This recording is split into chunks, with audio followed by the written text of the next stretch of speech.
everybody, this is Praxis, and welcome to the special Saturday night live stream. And I appreciate you guys being flexible about last night. Last night went actually totally smoothly for River. He had a great time, and I had this weird situation where I had spare time on my hands. I did crazy things like cut my fingernails and all sorts of awesome, wonderful things that you can only appreciate if you haven't really had time to do them non-stop for several years in a row. So I appreciate you guys tuning in tonight. I have an interesting show for you tonight because today there was a very special thing that happened today. I'm going to share it with you guys in a little bit. But first, what I wanted to do is welcome any new people. There have been a lot of new people jumping into the channel lately.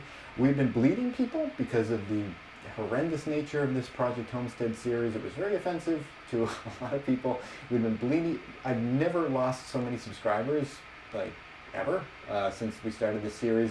But then recently something happened, and I don't know if you guys are familiar, but I had put together a 6-hour like full run of that alien invasion thing, and I don't know, it must have been mentioned somewhere because like it went from being watched like, I don't know, like maybe like 20 or 30 times a day to like 2,000 times a day, 3,000 times a day. So there are a bunch of new people that jumped on the channel. So if you're new to the channel, welcome. If you haven't picked it up yet, this channel isn't all about aliens. That was kind of something that we did to kind of keep, something fun related to preparedness, emergency survival, all that kind of stuff. But we do all sorts of stuff here. And what we're doing right now is a series about building a homestead, and specifically a homestead that I'm building. But I host these live streams so that you have a chance, if this is ever something that it's like a dream that you might like to do someday, and I highly recommend that you do, think about it. That you could ask any questions from the initial concept stage to buying land, finding land, all these kinds of things that go into it. I've been through it twice before, well, 2.5 times, because I'm in the middle of my second round at this point. So I'm opening it up to anyone who has any questions about any of that kind of stuff.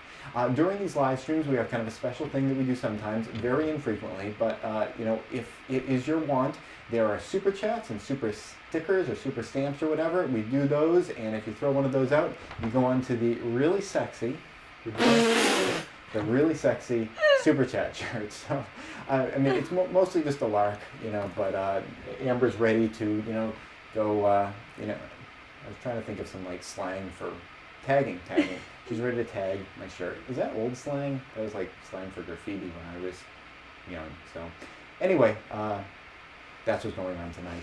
But before we jump in, and I know that there's at least a couple of you guys who have questions because I saw them popping up during the comments, earlier this week.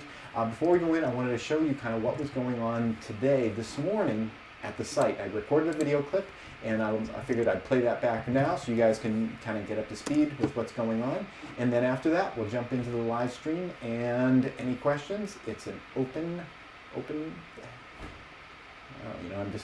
I'm not on the ball like I am on Fridays. Must have been all the drinking I did. Why don't you roll the video clip?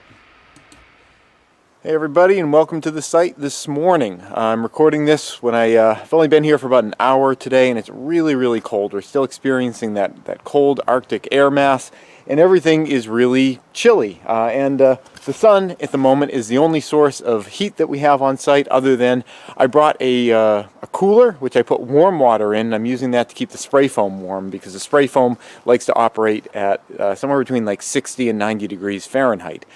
So I put 120 degree bottles of water in there with it, and that's keeping it warm.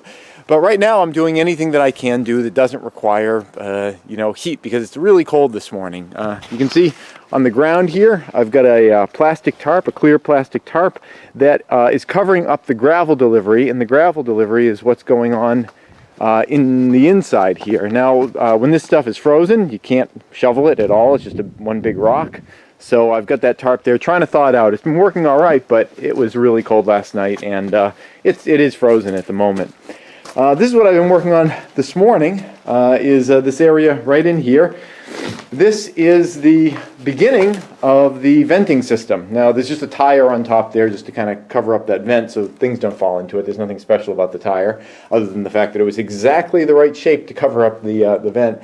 But you can probably see on the ground here, all these subfloor vents are pretty much all done. You can see the plastic here. This is the wood stove incoming air vent. But the dirt is just about flush with it. Josh has been doing a lot of work bringing in all that dirt and compacting it. And here's the corner where it's going to be coming out later on. Right here, I've got to cut out the hole in there and make the pass through at some point. I'm probably going to make that out of scrap foam, actually, not this scrap foam necessarily, but some scrap foam. But what I was working on this morning was not the end, but the beginning of where the air begins into the system. Now, it's going to go into this 6-inch tube right here. And you can see that goes down into a little junction box there. Now this 6-inch tube, I think, is going to get its air fed from up the corner up here. Now originally I was planning on having the air come from up here and then go down into that corner. But there's just so many other things going on in this area, plumbing pipes and things of that nature, that it just seemed kind of compact. So I figured I'd do it over here. What's going to be in this area over here is kind of a little mini utility room. You can see the double pass-throughs that are going to go out to the hot water heater. So there's going to be some equipment in here, and I figured why not just have the vent go down in there. So it just it goes underground into a little series of cinder blocks, like which I was showing you the other day, and into a couple little chambers that rotate it. And then this right here this is the bottleneck of the system right here. This is just a single run of cinder blocks. They're broken in half, and so it's just one run going in there. But it's really not a problem because we're coming from a 6-inch pipe anyway, and the single run of cinder blocks is it's got more open air diameter than that anyway. I just finished up this section right here where it kind of it bridges from here and it goes into the rest of the system, and from there it spreads out all into the rest of the floor. The next thing I'd like to show you is not inside. Well, actually, no, there is one other thing I want to show you guys inside. It's something that's been really awesome. I've been using it a lot today. And it's these solar ovens. Now, you guys have seen me probably use these solar ovens on other, channel videos. But what I'm using them to warm today are gloves. I keep swapping out my gloves. Actually, these are getting a little bit hot, so I'm going to take these out of the oven. Okay, and through the magic of photography, now I am wearing the super nice warm gloves. These gloves were like 130 degrees. They feel awesome on my hands right now. And I just keep swapping my gloves out. The gloves in there are the ones with holes in them. So I wanted to show you that. This has been a really good asset. I've got 2 of them going. One of them I had been using to warm up the spray foam, but I found that it was just easier and more stable to keep the spray foam in a cooler with that warm water that I mentioned. The other thing that I wanted to show you guys, we'll just go right back downstairs, or down ladders as it were, is what's going on outside, because that's where we've been really putting the effort lately, is on the outside surfaces. You can see the scaffold that goes up over here, and we've been using that to access the roof. And I'm just going to kind of get a view from way back here. You'll be able to see that we've got complete foam over the entire south face that's facing us right now, and the roof has complete foam, and all the strapping is holding down the foam. The next step at this point is to get some of the metal down on the roof, and it's we're really close to where it's starting to become a problem. We've had a little bit of snow, some snow flurries come in. We've had ice. I was working on the north side of the roof just the other day, and that was pretty challenging because the north side of the roof doesn't get any sun. So if we get a little bit of frost and flurries and things like that, where it easily melts off of the south-facing roof, it does not melt off the north-facing roof. So it was fairly challenging working up there because it was sort of slippery, and I had to spend a lot of time just doing basic clearing of the frost that was up there. Now today I'm going to go up and just do a couple little odds and ends up there, but up there is pretty much done, and the next time I have some help on site, I'm going to be starting to put up the metal roof there, so I'm excited about that. And the only other thing I wanted to share with you guys, which is kind of a liability, is this shed structure. This, if you guys recall, I needed to put a shed in. Well, I didn't need to put a shed in. I needed to put in solar hot water panels.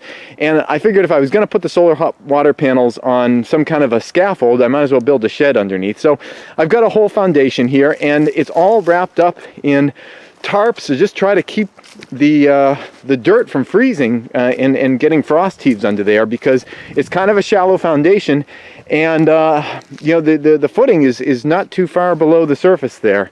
So we've been waiting for a delivery of dirt that's going to fill in sort of this area, and then Josh will probably help me to pile it all around the other sides. But right now there's kind of a pit there, and it's a real problem because the weather is so cold. It's unseasonably cold. We've been 20 to 30 degrees below what's considered normal for this time of year, and it's been challenging. And the truck that was supposed to be bringing our dirt to fill in this area, you know, like so many other things on this project, has been broken. It's been in the shop. They haven't been able to do the delivery. They keep saying, you know, we'll do it tomorrow, and then they don't show up, and then they say, oh, you know, we still have more problems, we're going to do it the next day. They don't show up. So, you know, we've been dealing with that, but you know, it's just more of the same. You've been seeing that on the project so far. You know, at the moment, as long as we can keep it covered in tarps, I think we're going to be okay. The temperature's been, you know, bouncing above and below freezing here and there, and you know, it's just par for the course. And I'm going to go out on something I just noticed on the ground here. One of the cool things in this area is there are a lot of cool rocks here. Look at this. It's like a crystal. Right there. We're just finding a lot of these things. I've been setting them aside, and I don't know, I'm going to do something with them later on, but that's a really neat crystal just to be found on the ground, kicking around. So that's it. I hope you found this installment interesting, and we'll go back to our live feed. What are you doing? Stop it. That's still early. So, yeah, that's where things are today. I didn't intend to spill that much. As you can see, things are really coming together. The roof finally is there, with the exception of the roof itself. The whole support structure is there, and it's really a great time for it because we're really starting to get that winter weather coming in. We had a little bit of a snow flurry the other day, and on the north side of the roof, whatever falls on the north side of the roof never goes away because it doesn't get any sun on there. So I finished up the day today getting a tarp on there, and we're in a really good situation, you know, relative to where, well, we're in kind of a lousy situation really because we've had so many bad things going on, you know, over the duration of this whole project. You know, vehicles constantly breaking down, equipment constantly breaking down, people being sick, people not showing up for work. There have been actual fatalities, you know, and I don't say that lightly. I mean, people who've had like family tragedies.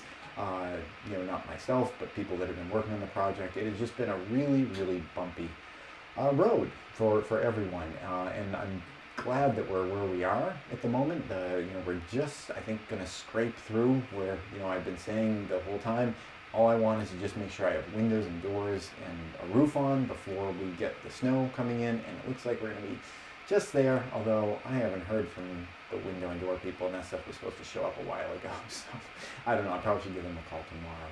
So I would like to open it up if anyone has any questions, and Amber, you can tell me from your fox attire. What? I know, it just happened.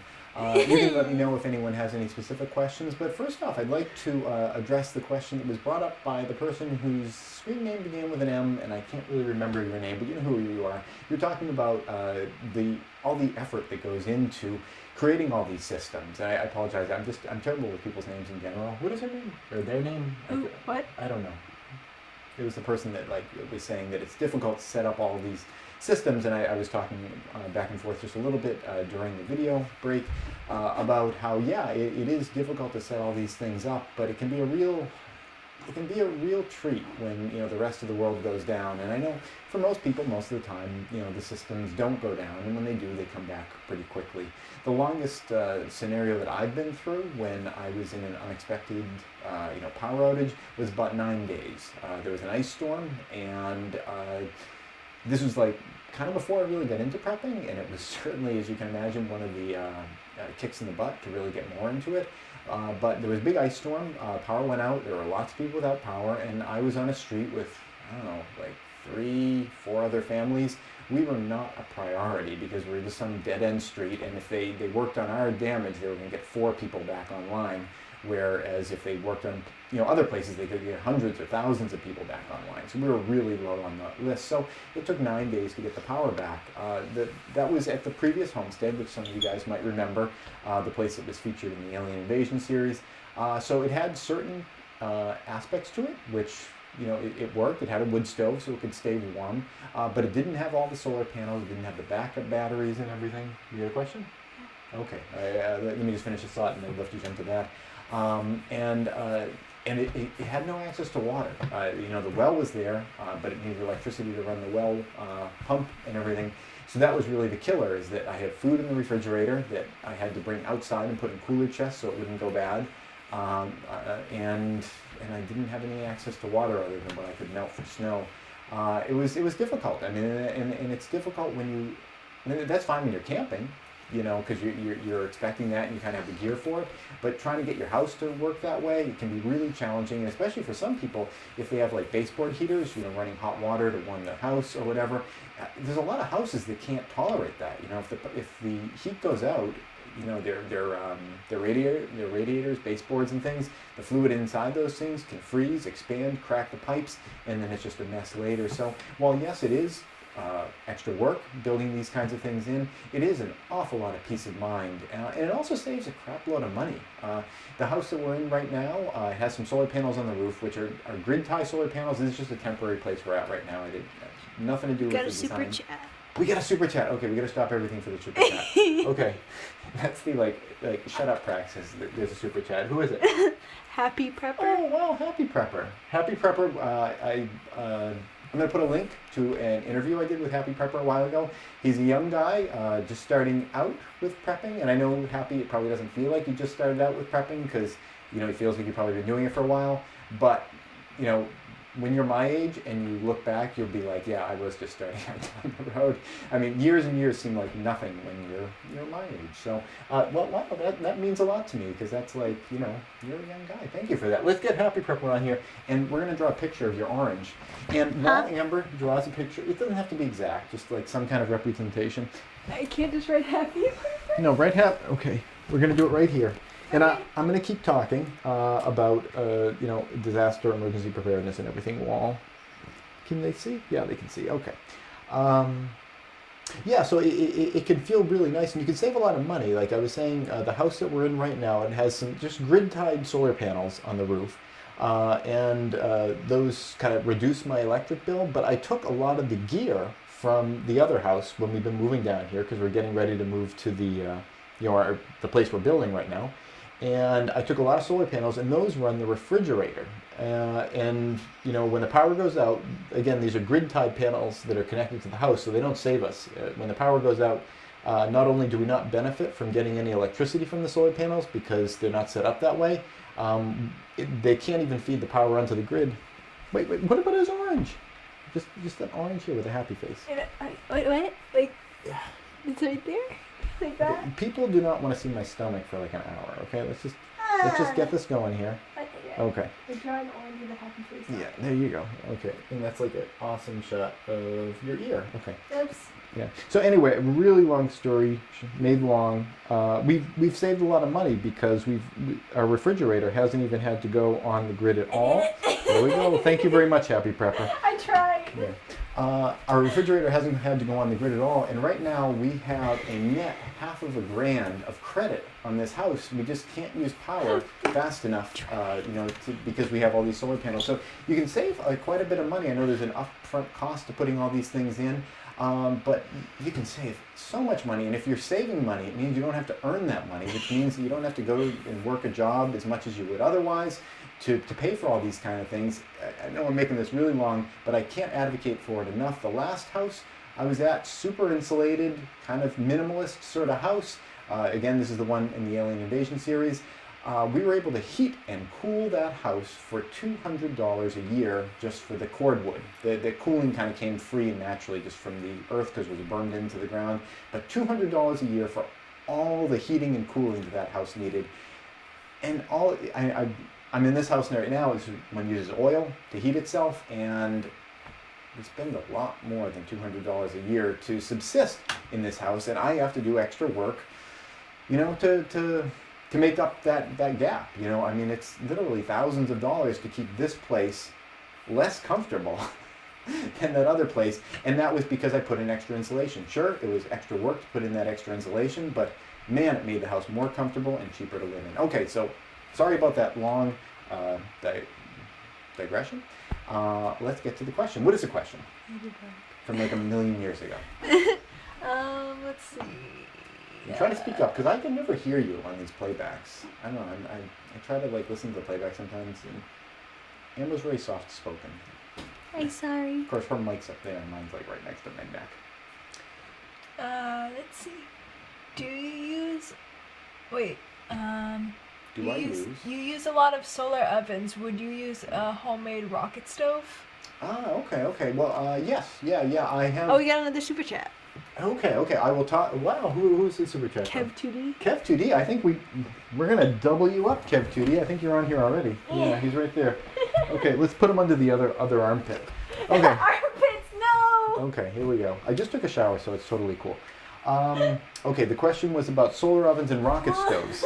Okay, don't bump the camera. We gotta be professional here. So the question is about rocket stoves. Yes, I have a rocket stove. It's an EnviroFit rocket stove that I purchased. It was kind of like a charity event. I paid $100 for it, but some of the money kind of went to sending some rocket stoves to a third world nation. I don't know which one, and I don't know whether it was a legitimate. Thank you very much, Kev.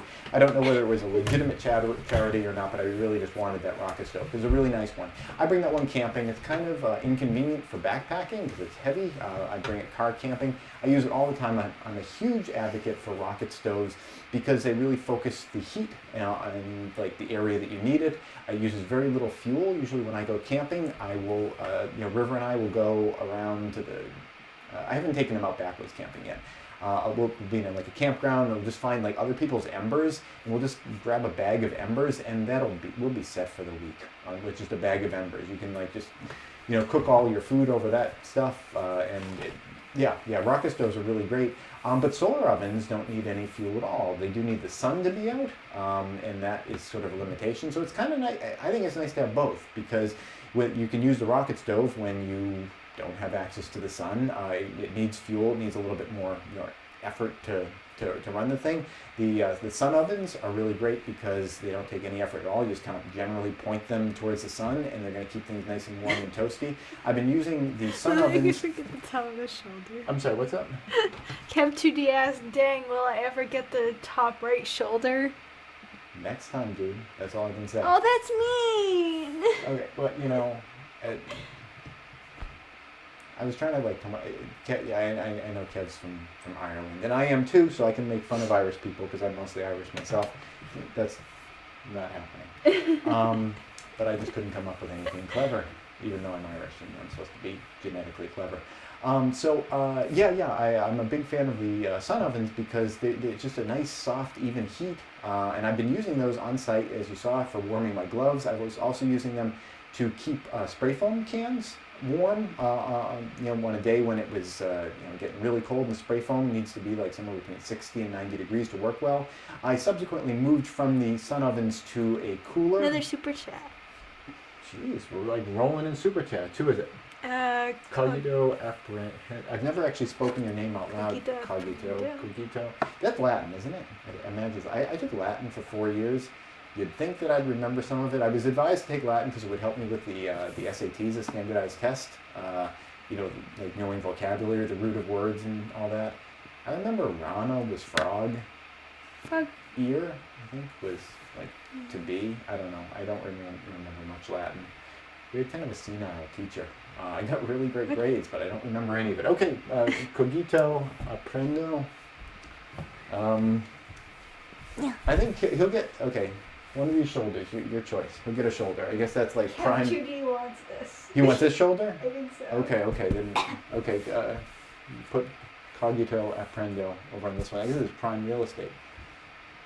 So I'm a huge fan of just multiple ways of doing things, and it's.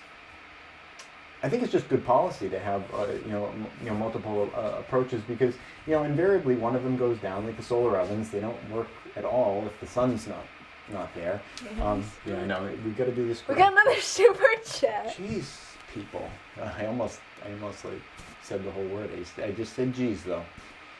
Man, YouTube is like really flagging stuff recently. Do you guys know the video that told you guys that that I moved this live stream to today instead of yesterday? It got flagged for offensive language. What? I don't know. Later on they took it down, but it's just they're getting really, really aggressive. You'd think that I was, using like, I was going to go into like a diatribe of using a bunch of flagged words, but I just don't want to be that guy. I want to be crass, so I'm just not going to do it. What are you doing? I'm writing it down because I'm writing. Wait, is there another super chat? Huh? Is there another super chat? Yeah. Okay, we gotta do some questions. Okay, who is it now? I don't know how to pronounce their name. Okay, there's another super chat. Yeah, so I think it's great to have multiple approaches to things. On the topic of sun oven, Nopfex?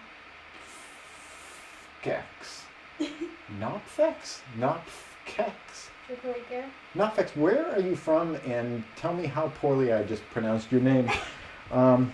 That is a I'm not familiar with that style of a name there. Okay, yeah, let's just do it right across here. Yeah, on the topic of sun ovens and everything, in addition to a rocket stove and sun ovens, a great tool, which has very limited use, and I've done some videos on it, maybe some of you guys have seen it, are large parabolic solar cookers, which just look like satellite dishes, but with mirrors on it. Thank you very much, Nopfex. That was very kind of you. I think you're butchering the name. Yeah, but tell I me could if be I'm wrong. butchering the name. I'm sorry. I don't know how to give refunds even if I butcher a name.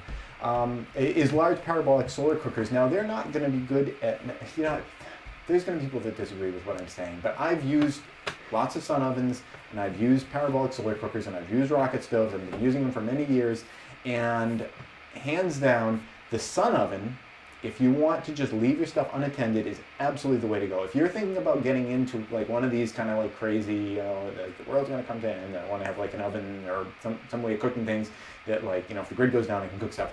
Get a sun oven. One of those box sun ovens with a few, what is that? You need to read the new YouTube policies because you could get fined up to like $40,000 if you don't follow the new rules. They just keep changing the rules though. That's the thing. I just tried to start the live stream today. I had to like go back to their old system to like get the stuff to work.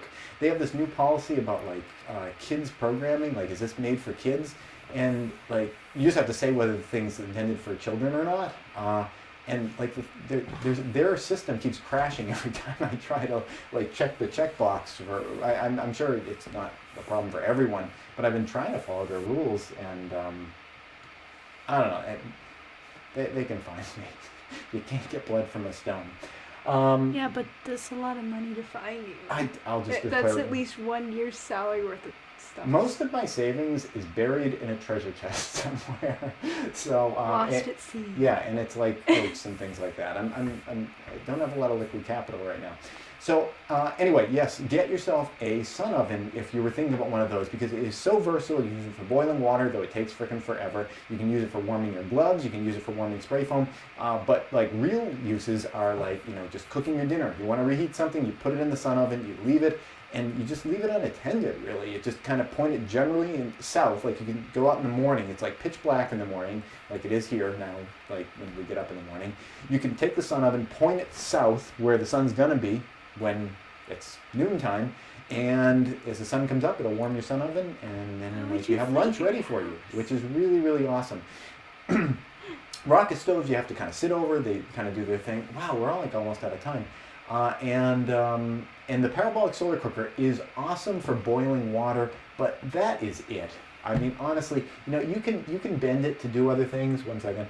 Okay. Like you can kind of fry an egg if you're moving the pan around a ton, but you really have to be intense over those things. And it's like they're great at boiling water. You can leave them pretty much in unattended boiling water. But anything else, I had a really thick cast iron pot that I was cooking some soup on, and it cracked it like a laser beam, just because the heat was so intense. So if you're going to do one of those three, absolutely Sun Oven, and I have the All-American Sun Oven. I don't necessarily advocate that more than anything. I'll put a link down in the description below, but I have 2 of those, and they're awesome. What do we got? Have you used natural insulation like leaves or biomass? And we just got another super chat. Oh my God, it's just, this is, what's going It's on? $20. Wow, that's really generous. Who did that? MO Cowboy 55. MO Cowboy. Wow, thank you very much for that. That's really generous of you. Not to diminish everyone else, but I thought I was more of like the $2 or $3 super chat caliber channel. So that's very kind of you. Let's get them. Oh, whoa. I know what They want their name on your lower back. I was actually a tramp stamp. Okay. Oh no! What? I was gonna say the upper back, like my massive hulking shoulder blades, but we'll do it down there. For $20, I'd almost do it on my skin. Oh no! Don't do that. Okay. How do I get in here? I don't know. Like just kind of manage. For $20, I'll do anything. Oh God. No, I was answering a question though. Watch out on my mic wire there. Did I just knock it out? No. I think we're all good. I just lost my train of thought. We're kind of out of time anyway, but I did want to continue. The natural insulation? Oh yes, natural insulation. This, in addition to the lovely shot of my butt, will be the last question of the evening. Yeah, that's a really good question. I have used natural insulation in certain circumstances. When I'm camping. Most recently, to answer your question very directly, and as it relates to homestead building, no, I've never used natural insulation when it comes to homestead building. It's considered weird, and anytime you do anything weird, it just makes your life difficult. So with building codes and everything, I don't mean like functionally difficult. I just mean with building codes, you gotta explain everything to everyone. So I try to act like a norm as much as I can. We're using urethane foam, which is not very natural, and a lot of, as we're putting the foam panels up, we're cutting it and little pieces are coming off. I feel kind of awful about that, but when in Rome, it's like that kind of thing to some degree. I would love to see the world advance to where more natural forms could be used. There is blown in cellulose, which is something that's very effective for the type of structure we have. That even though that's kind of considered conventional, we could not use that because we don't have any cavities to blow insulation into. There's wool batting I've seen, which is that's completely natural. That's a wonderful thing. But natural insulations can work really well, and I've only used them when I've been camping to great success. They work very well. I was in Yellowstone National Park, and I was there in June, and around here June is warm. In Yellowstone National Park, there is still 4 feet of snow on the side of the roads. I was completely unprepared for that in terms of the gear that I brought, but not up here. I talk about that a lot on my channel. Gear is great, but it's also really important to be able to, think and adapt and MacGyver things. Oh, I heard a great term the other day, mom-gyvering, with all of River's friends' parents. Which are all moms. It's like me and my group of moms that we hang out, and one of them said mom-gyvering. I thought that was a great kind of phrase. I was in Yellowstone. Was not prepared with my tent was like a mesh screen tent, and we ended up. I had a tarp because I always have a tarp. Instead of putting the tarp under it, I put the tarp on top of it, and then we got lots of pine boughs and straw and grass, and well, not really straw, but debris and stuff. We packed it all around it, and between that and we had some hot water bottles. Hot water bottles are a great thing to bring when you're camping. You put some hot water in them, put them in with your sleeping bag, and between those two things, we were totally comfortable, even though we were utterly unprepared on a gear level. Again, not unprepared out there. I think that's the end of our live stream. Thank you guys very much for tuning in. A lot of great questions, and thank you so much for all your generous super chats. I kind of just wear this shirt ceremoniously. I think we missed a question, but I can't find it. Okay. Well, if we missed your question, we do these live streams twice per month. The first of the month is a Patreon one. The second of the month, on the third Friday of the month, usually Friday, sometimes Saturday, is open to everybody. But also, if you have any specific questions, you can always reach me at my email address, praxisprepper@gmail.com. Thank you guys so much for joining me, and I will see you guys at the next 360 video, I guess. Thanks for watching. Please subscribe and tune in every Friday at 4:30 New York time for a new video. And if you'd like to support this channel, you can do so both through Patreon or PayPal.